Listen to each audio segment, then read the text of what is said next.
the Indian Prime Minister became the only leader who visited Israel before the conflict. On the eve of the conflict, our Prime Minister was there with Israel. He said that we are going to be permanent friends, and he said we will support you no matter what, which technically means that it was very evident that we were supporting Israel. Actually, there was no help from China or Russia as far as Iran is concerned. Iran is all alone, fighting the might of United States and Israel, while China and Russia are standing in the fence and watching the game. This is exactly what is happening. Today, BRICS proved that it is toothless. Nothing really happens. एक पे attack हुआ तो everybody will sit and watch. If it is all safe and all, everything is good, then they are there. Otherwise, they will not even pick your phone call. This is the status today.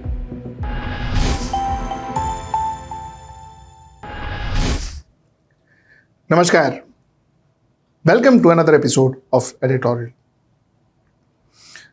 Ayatollah Ali Khamenei, his daughter, his granddaughter, his son-in-law, his daughter-in-law, almost most of the members of his family were killed. They were killed by the American and Israeli force. Now this killing raised a few questions. Question number one is America going to take over Iran? Or is America going to set up a proxy government in Iran which will be finally controlled by America? Is that going to happen?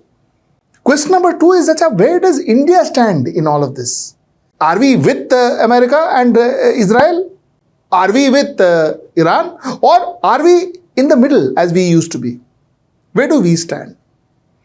Third, incidentally, the third point is connected to the second point. Where does Russia and China stand in this entire story? So these are the 3 points we will try and tackle. So I'm going to put those timelines in front of you, so you can choose. If you decide you don't want to you're not interested in one of these 3 topics, you can choose whichever topics you are interested in, because this is kind of a longish editorial. So you can pick up the topic you want to listen to and listen to that. But I would urge you to kind of hear it fully, though it's slightly longish. Chalo, let's start the story. Let's start chapter 1. Is this it for Iran? Is America going to set up a proxy government in Iran? Is America going to bring about a regime change in Iran? The answer to all these questions is no, not at this stage, or they can't at this stage rather. They can't at this stage. You see, to bring about a regime change, you need boots on the ground, which means America and Israeli forces need to physically invade Iran. The army has to go in. Just by air raids, regime change doesn't happen. One Ayatollah Khamenei gone, second will come. Leaders will keep on changing. But the institution, the structure will remain as is. So regime change nahi hoga. So to change the regime, what needs to happen? To change the regime, the army has to get into Iran. Now, this particular act is going to be the most difficult thing for any country, including America and Israel. This is going to be very difficult. Why is it going to be difficult? Let us first understand a little bit about Iran. You see, Iran was run by the Shah of Iran, and Shah of Iran was very close to United States. In fact, Iran was very westernized once upon a time. It's a very, very westernized country. There was a point in time where Paris and Tehran, the fashion industry would boom in these 2 cities in the world. They were fashion capital, both of them. And possibly, a lot of people say, a lot of experts say, that if Tehran would have been what it used to be, they would have taken over Paris, literally, in terms of fashion. They would have taken over the Paris fashion dominance. So that was Tehran. That was the Shah of Tehran. Now, 1979 came this man called Ruhollah Khomeini. Ayatollah Ruhollah Khomeini. Ayatollah Ruhollah Khomeini was there from 1979 to 1989, and 1989 the role of the supreme leader of Iran was taken over by another Ayatollah whose name was Ayatollah Ali Khamenei. Ayatollah Ruhollah Khomeini and then Ayatollah Ali Khamenei. This is what happened. Now another interesting point. Let us understand this concept of Ayatollah. Acha, Ayatollah doesn't mean supreme leader. That's not what Ayatollah means. Ayatollah actually means a very, very learned clergy. Ayatollah is a title given to a very learned Shia clergy. Now, mind you, there are thousands of Ayatollah in Iran. It is not that it is one or two or three. There are thousands of Ayatollahs in Iran. So, the fact that Ayatollahs were the supreme leaders was actually incidental. It is not something that happened because of a design. It was incidental. Because every supreme leader who sat in that chair was an Ayatollah. So, therefore, technically speaking, the leader of Iran is called Rahbar. Rahbar is the leader of Iran. So, that's the story. So, we know about Ayatollah. So, you had Ayatollah Ruhollah Khamenei, then you had Ayatollah Ali Khamenei, and now he's been taken over interim by Ayatollah Alireza Arafi. So, that's the status at the moment. This is an interim head of state or whatever, the supreme leader. Now, this is the first thing. The second, you see, if you have to enter Iran, you have to face this organization called IRGC, which is Islamic Revolutionary Guard Corps. IRGC. Now, mind you, IRGC can be compared to the Nazi Gestapos. You can compare them with Nazi Gestapos. They are brutal, they are violent, they have broken almost every possible human rights, they have violated almost every possible human rights law, and they are there to control the region. That's their job. Now, mind you, IRGC also funds, supports, promotes terrorist organization in places like Iraq, Lebanon, Palestine, Syria. So they're a complete militant group, complete violent, very well equipped, very well disciplined, very well funded and equipped militant group that not only controls the country, that is Iran, it also controls a lot of militant organization across the region. So that's IRGC. Now, IRGC in Iran not only controls the body itself, they control the army, they control the air force, they control the politics, because a lot of their leaders are ministers. So they control politics of Iran. So very strong body, a very structured body, a very disciplined body, and a very violent and an absolute militant extremist body. Like I said, they have conducted a series of human rights violations, killed thousands and thousands and thousands of people, including their own people. In fact, most of their own people. This is IRGC. So before America and Iran looks at a regime change, they have to combat IRGC. This is the setup. Now, let's go to our next point. And the next point is India's stand in all of this. Are we with Iran? Are we with Israel and America? Or are we in the middle? We used to be in the middle most of the time. And as far as Iran and Israel are concerned, we were definitely in the middle. There was no question about it till recently.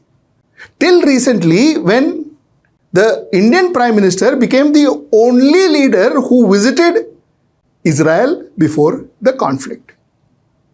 On the eve of the conflict, our Prime Minister was there with Israel, and our Prime Minister made the following statements. Honorable members, I also carry with me the deepest condolences of the people of India for every life lost and for every family whose world was shattered in the barbaric terrorist attack by Hamas on October 7. We feel your pain. We share your grief. India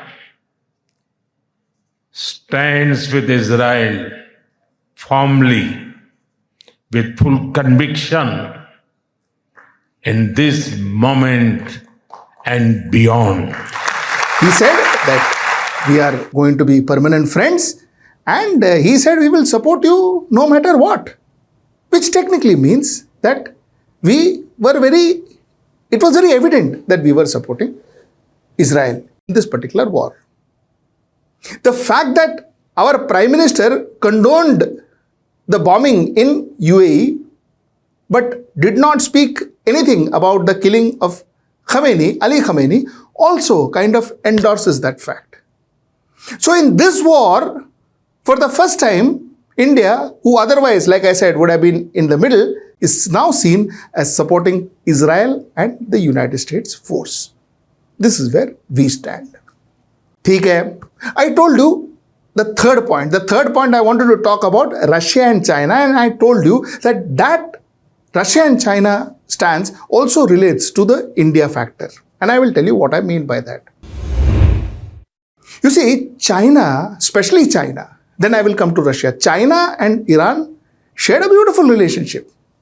Unfortunately, it proved to be only transactional because China is heavily invested in Iran. And Iran, for that matter of fact, created their foreign policy based on China. Literally, their foreign policy was based on Chinese convenience. So that was the relationship. But finally, end of the day, that relationship was very transactional. This is also true to some extent with Russia.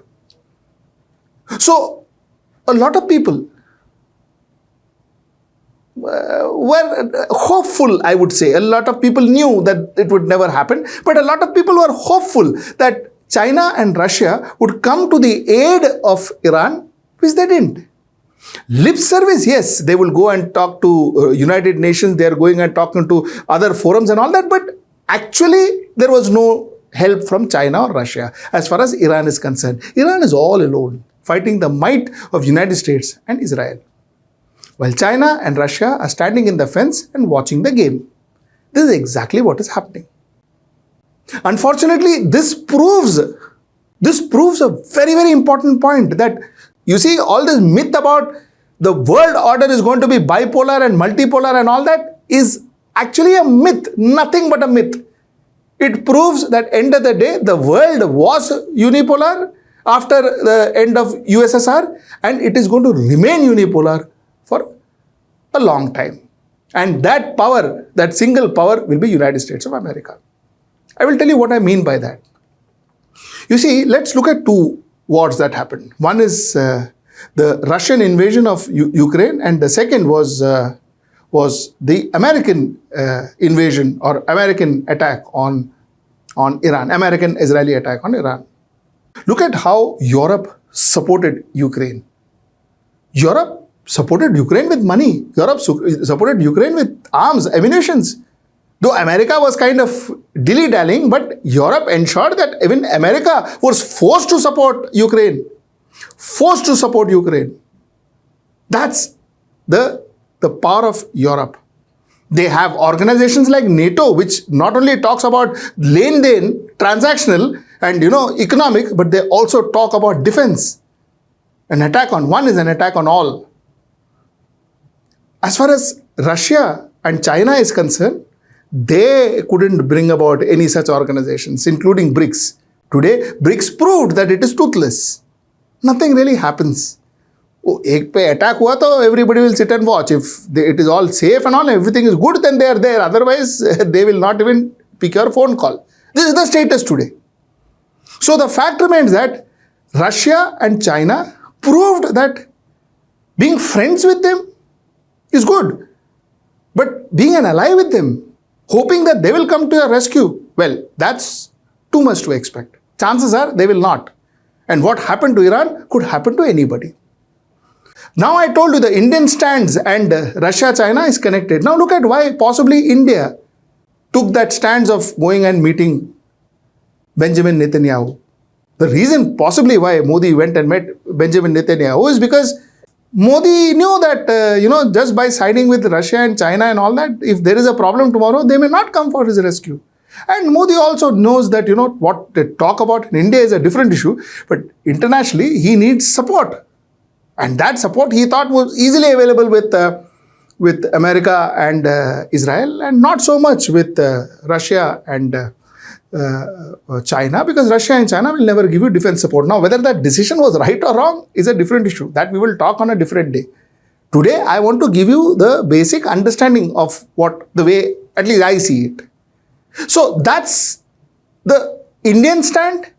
This has been the Russia-China stand, and possibly I think that India took that stand is because India thought that depending too much on, multipolar and Russia and China and all may not make sense for India, and we may need help from America and Europe and all for our growth. So they chose to kind of do what possibly would be seen as a compromise, or would be seen as bending backwards, or whatever you call it. But we thought that, at this point in time, it is better that we are with a stronger group rather than depend on a group that will not come for our aid. This is the point that I wanted to make.